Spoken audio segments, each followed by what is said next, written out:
कृषी मंत्री आणि बीडचे पालकमंत्री धनंजय मुंडे यांनी थेट परळी येथील नागरिकांना फोन केलेला आहे।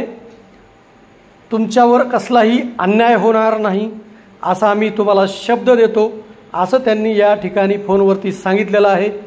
परळी येथील उपविभागीय अधिकारी कार्यालयाच्या समोर परळी येथील नागरिक मोठ्या प्रमाणात जमा झालेले होते।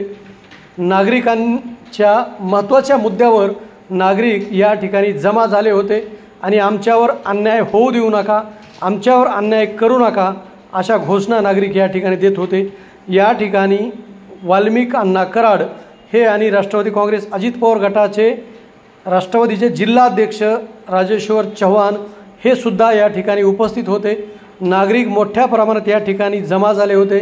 नागरिकांनी उपविभागीय अधिकारी अरविंद लाटकर यांना आपल्या मागण्यांचं निवेदन दिलेलं होतं। नेमकं प्रकरण काय आहे हे आपण या ठिकाणी समजून घेणार आहोत, जाणून घेणार आहोत। परळी ते परभणी या रेल्वे मार्गाच्या पटरीचं दुहेरीकरण करण्यात येणार आहे।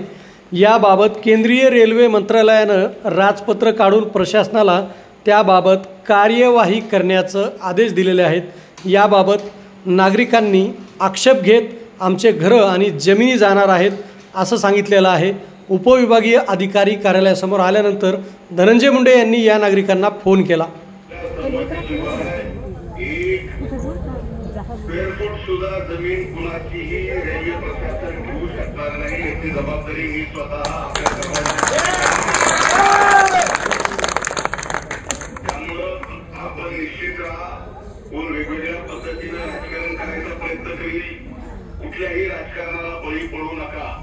मी मरेपर्यंत तुमच्या संमतीशिवाय एक जाऊ देणार नाही रेल्वे प्राधिकरणाकडे। परळी ते परभणी या रेल्वे मार्गाच्या पटरीचं दुहेरीकरणाचं काम करण्यात येणार आहे।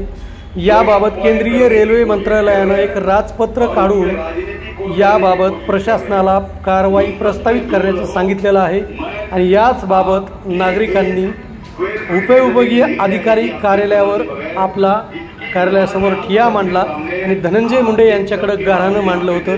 धनंजय मुंडे यांनी थेट फोन केला आणि फोनवरती काय म्हटले हे आता आपण पाहूया।